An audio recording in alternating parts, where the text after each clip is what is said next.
이제 2교시입니다. 정부와 사회적 관심이 이제 부각되기 시작했죠.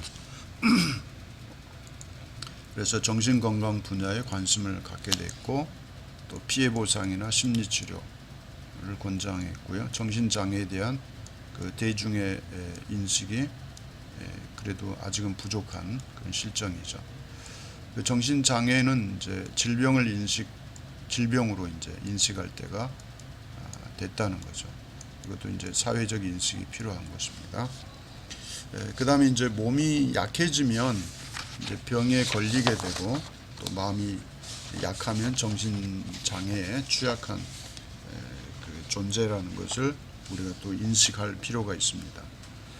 그리고 자신이 어떤 정신장애로 고통을 받고 있는지 알아야만 어떤 대응책과 보상에 대해서도 적극적으로 그 조치를 취할 수 있는 거죠.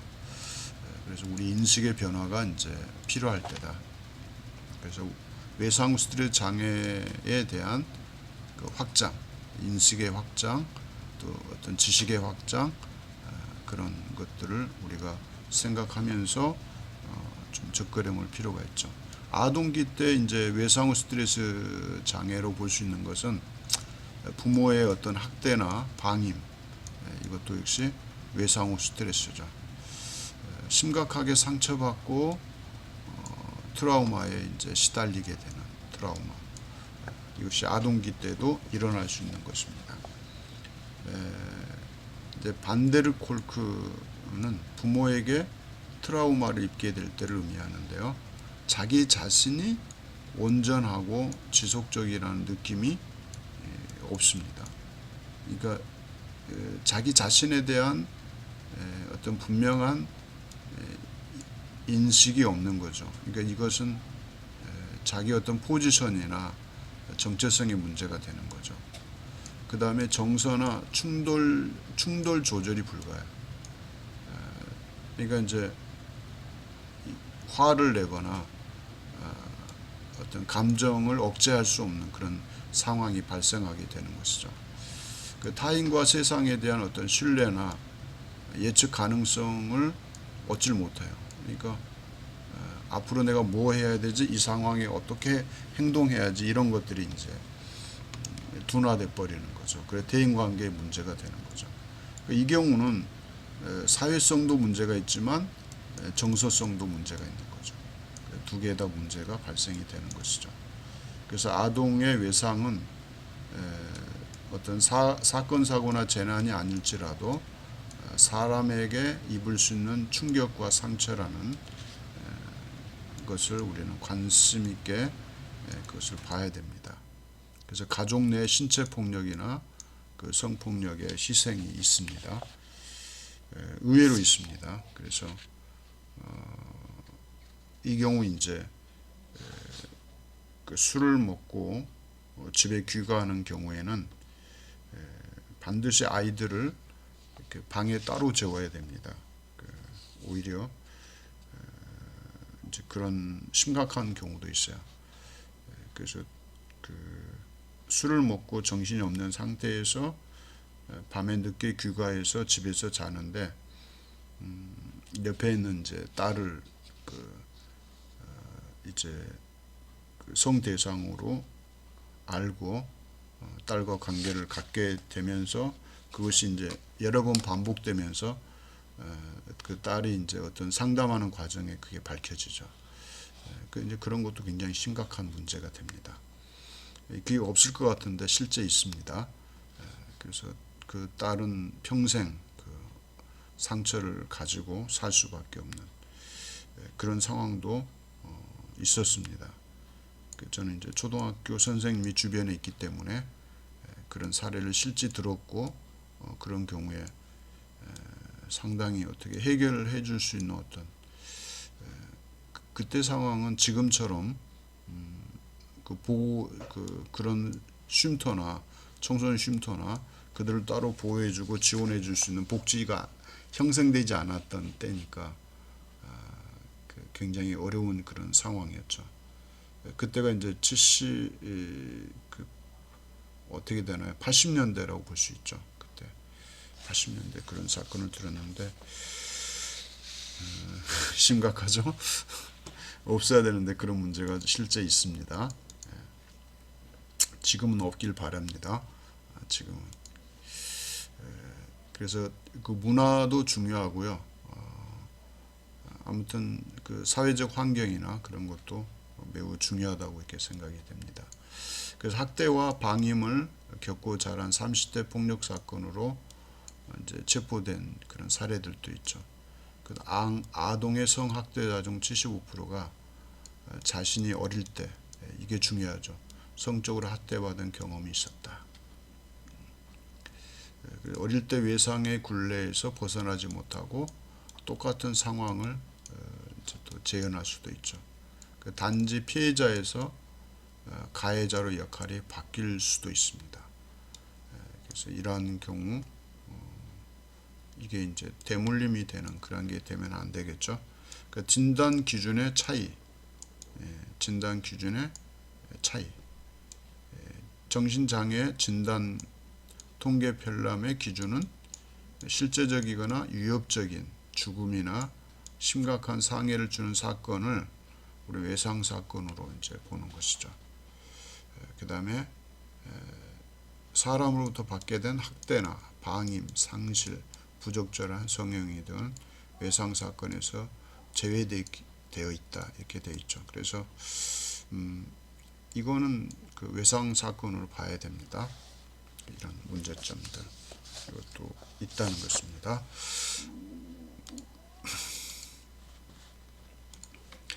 그 다음에 이제 진단 기준이 이제 나와 있는데 어디에 나와 있느냐? DSM-5에 나와 있죠. 그 진단 기준. 두 번째 부분을 또 살펴보겠습니다. 다 할 수 있으려나 모르겠는데 일단 해본 데까지 해보겠습니다. 나머지는 책을 읽고 여러분이 보충하는 겁니다. 다음 주께 좀 이제 좀 진지한 내용이죠. 이번에 이제 그 다음 주 거를 이해하기 위해서 접근하는 그런 내용이죠. 그래서 외상 후 스트레스 장애란 무엇인지 그거를 이해하는 그 시간입니다.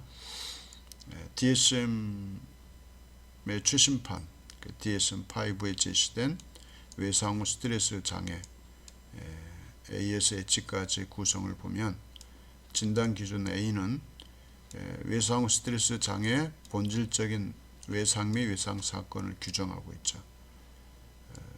그리고 F 이하는 외상 후 스트레스 장애의 경과와 영향을 제시하고 있고, 또 B에서 E까지는 외상 후 스트레스 장애에서 나타나는 독특한 임상적 특징들, 이런 것들을 여러분이 어디에서 보냐고요? DSM-5에서 A부터 이렇게 쭉 살펴보면 그런 내용들을 여러분이 분명하게 인식할 수 있습니다. 이건 여러분이 직접 읽어보시는 걸로 그렇게 하겠습니다.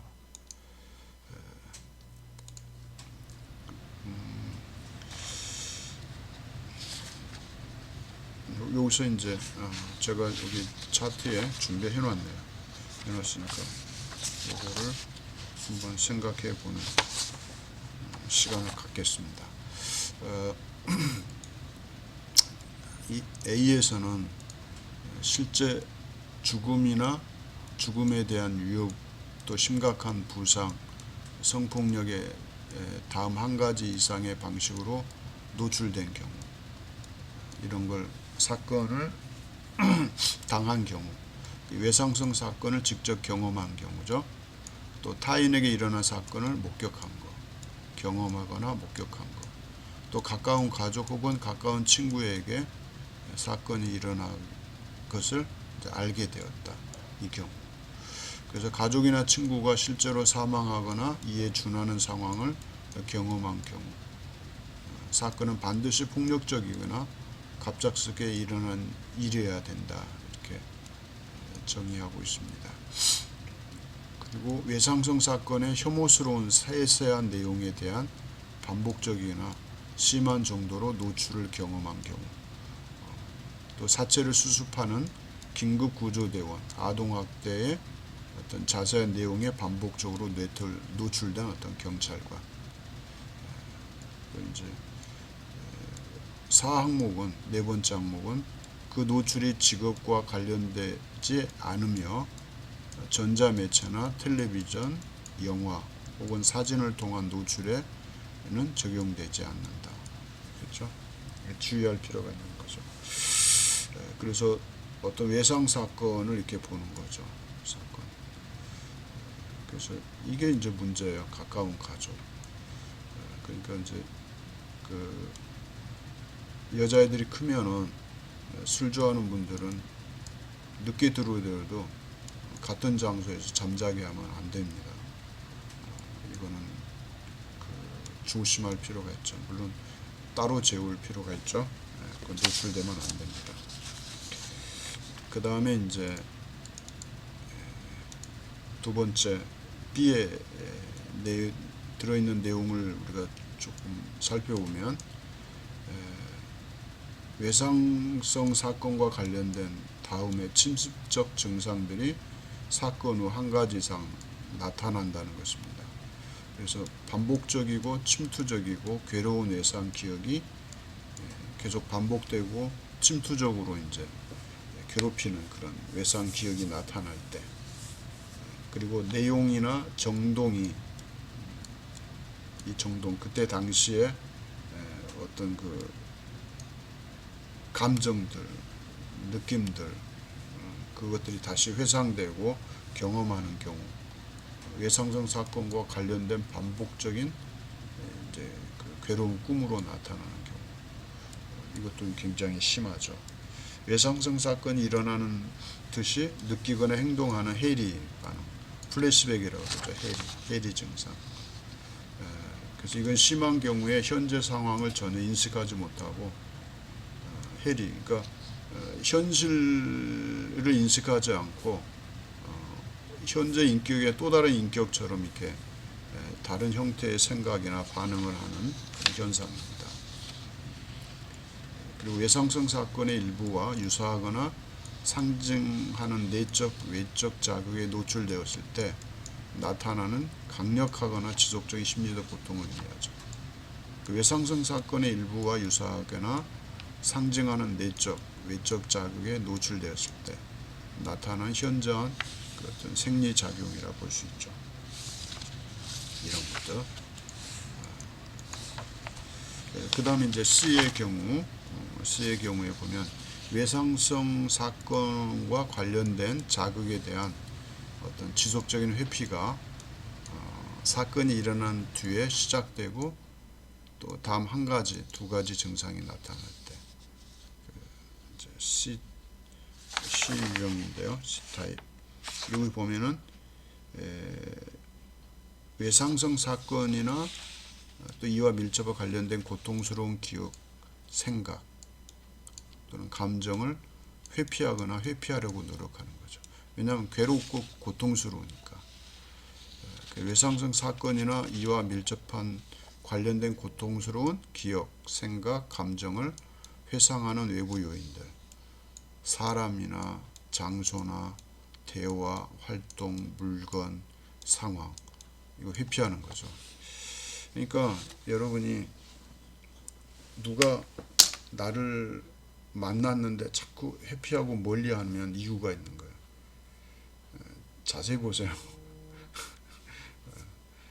그거는 왜냐하면 보면 옛 생각이 나거나 그런 것들이 있을 수 있어요. 그래서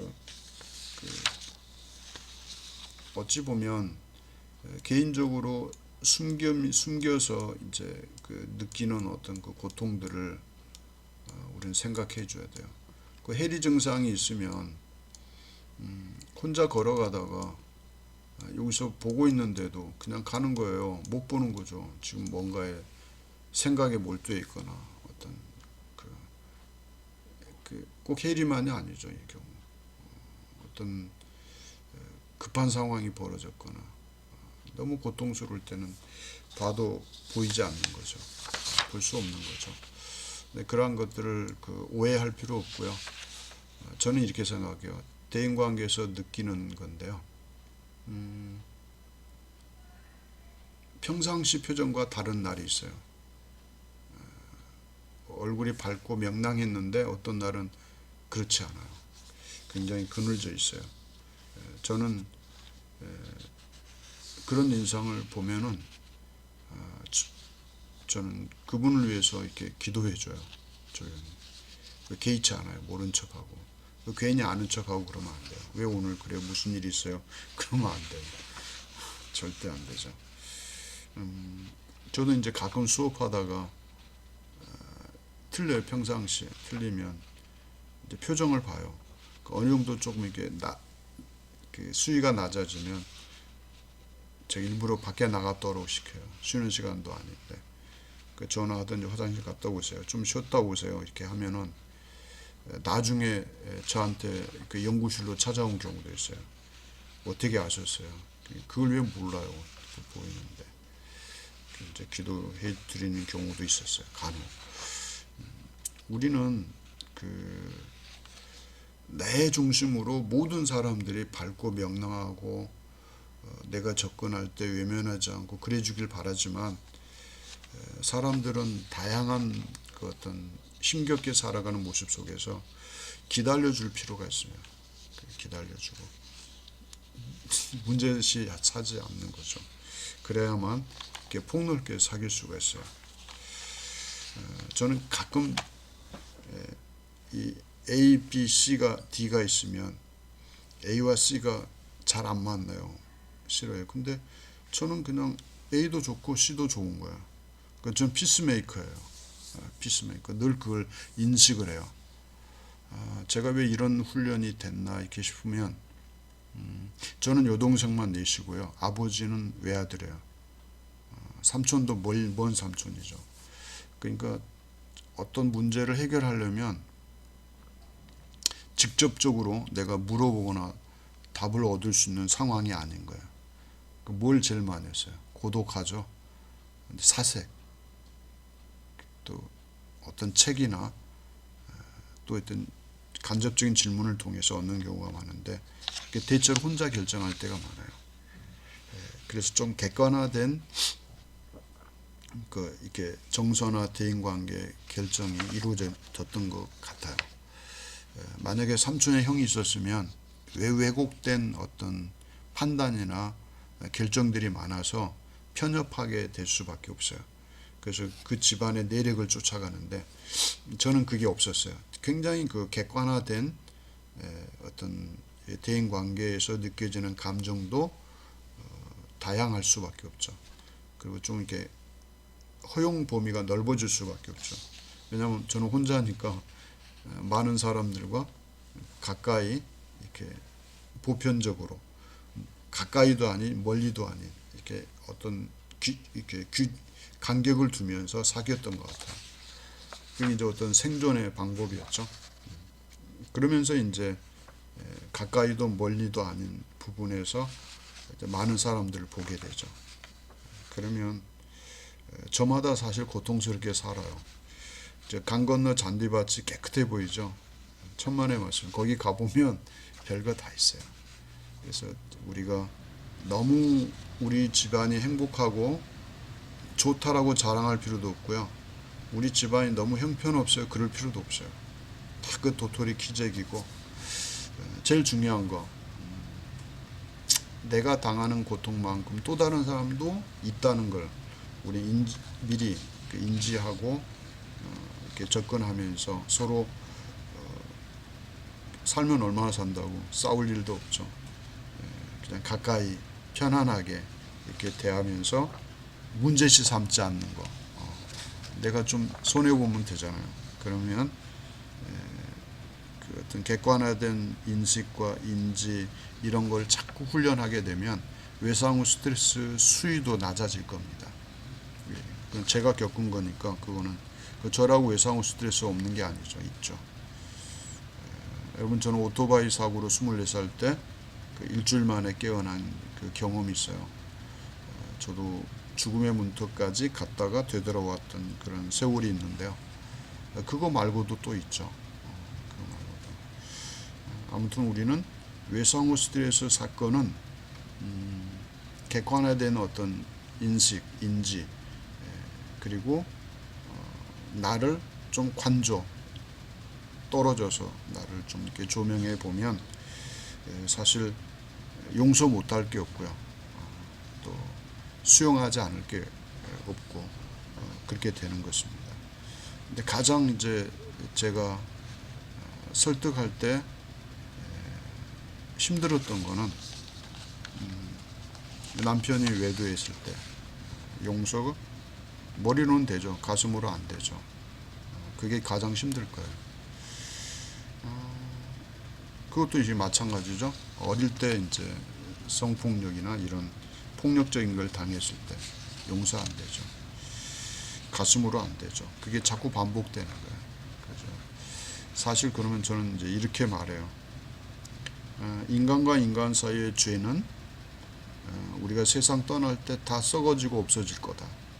우리가 가지고 가는 거는 남자와 여자도 아니고 썩어질 육신도 아니고 우리의 영혼이 저 하늘나라에 간다. 하나님 나라에 가게 된다.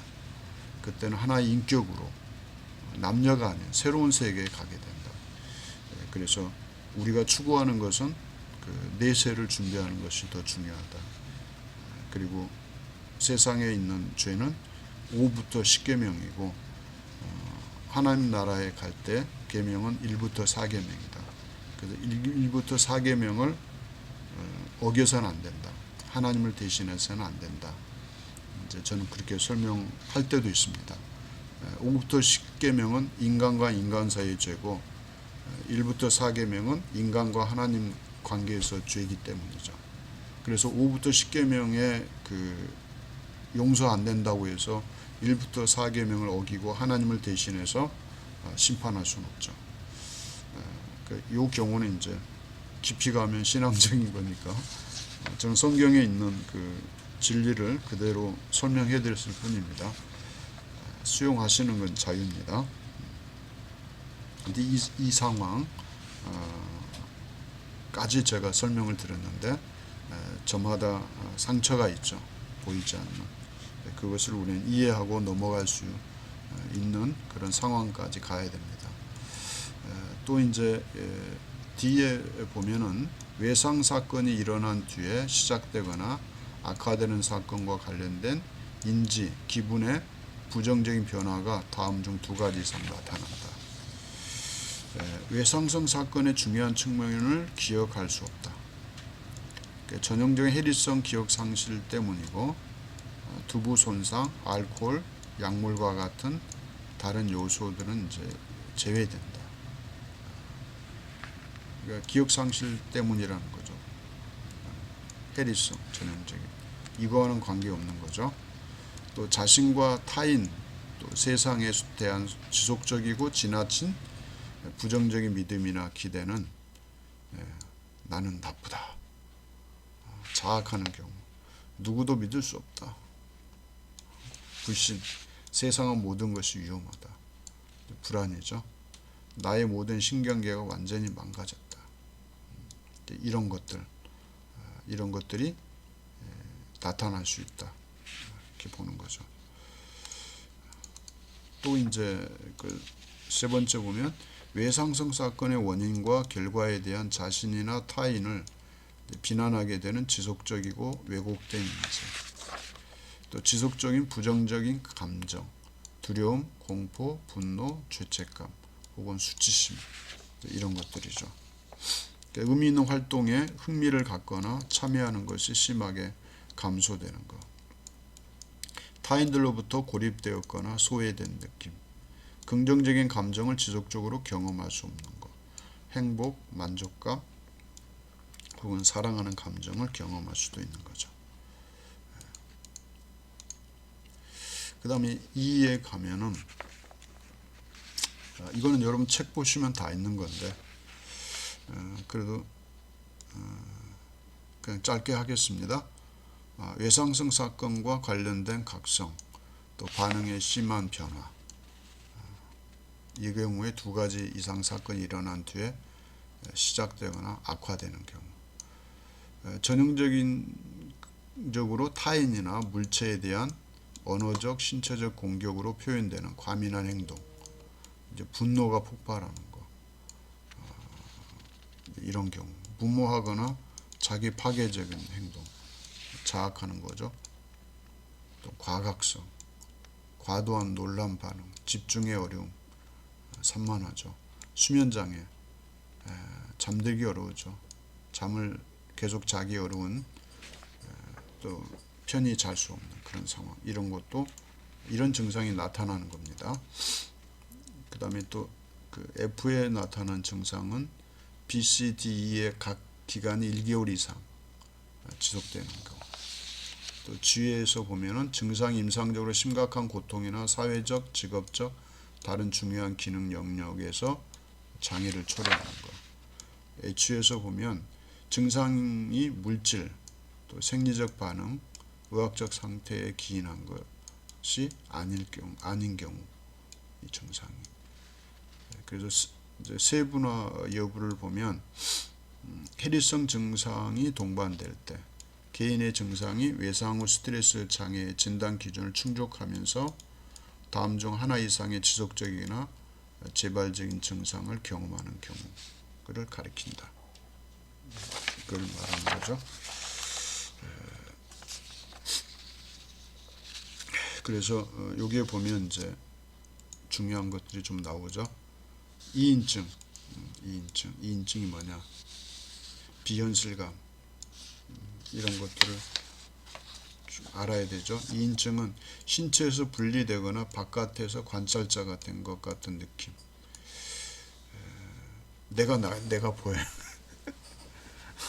자기 몸이 이제 둘로 분리된 경우죠. 꿈속에 있는 듯한 느낌. 이게 신체의 비현실감을 느끼거나 시간이 천천히 흐르는 듯한 느낌. 이게 이인증이라는 거죠. 주위 환경을 비현실로 느끼는 지속적이나 반복적인 경험. 뭐 이런 것들이 나타나면 일단 주의할 필요가 있죠. 일단 빨리 치료 받아야 됩니다. 이런 경우. 또 주변에 이런 분이 있으면 빨리 도와줘야 됩니다. 최소한 6개월이 지날 때까지 진단을 완전히 충족하지 못할 때 이분 증상의 시작이나 표현이 이게 즉각적으로 나타날 수도 있다. 그 다음에 이제 외상과 외상 사건을 보면 외상 경험은 이제 이거 용어입니다. 죽음, 심각한 상해, 성적 폭력을 경험한 것을 외상 경험이라고 말한다. 그 다음에 외상 사건은 외상을 남기는 것으로서 생명과 신체적 안녕을 위협하는 엄청난 재난과 충격적인 사건을 의미한다. 목격,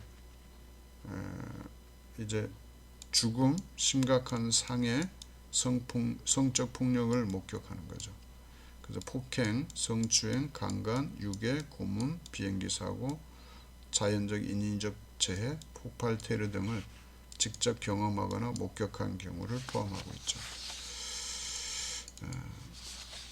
외상 사건의 이제 핵심 특징을 보면 개인의 생명에 심각한 위협을 초래하는 것, 개인의 신체적 온전함에 심각한 위협을 초래하는 경우, 타인의 죽음 목격하는 것, 신체적 손상을 목격하는 것, 개인의 가정 공동체가 급작스럽게 붕괴된 경우, 사건은 굉장히 강렬하고 급작스럽게 일어난 경우, 이런 것들이 이제 특징이라는 거죠. 여기에 이제 갑자기 여러분이 해당된다면 내가 외상 후 스트레스가 남아 있겠구나, 증상이 어떻지? 이렇게 여러분 질문하고 스스로 진단해 보시고 1차적으로는 DSM-5를 보시면 여러분의 증상과 또 원인, 또 치유 방안, 그것까지 다 여러분이 보실 수 있습니다. 백과사전과 같은 아주 자세한 책이니까 여러분이 가까이 하시면 되겠습니다. 또 외상사건과 관련된 침투 증상, 침투 증상인데 침투는 밖에서 치고 들어오는 거죠. 내 의사와 상관없이 들어오는 거예요. 그게 이제 이미지나 생각이나 느낌이나 감각 다양한 형태로 들어오는 거죠. 또 이제 재경험하는 거, 경험을 다시 반복하는 거죠. 침투 증상 자체가 아닌 침투를 통하여서 외상 사건을 재경험하는 것, 그 회상, 꿈, 플래시백, 강렬한 고통, 생리적 반응 이런 것들로 계속 내 속에 들어오는 것이죠.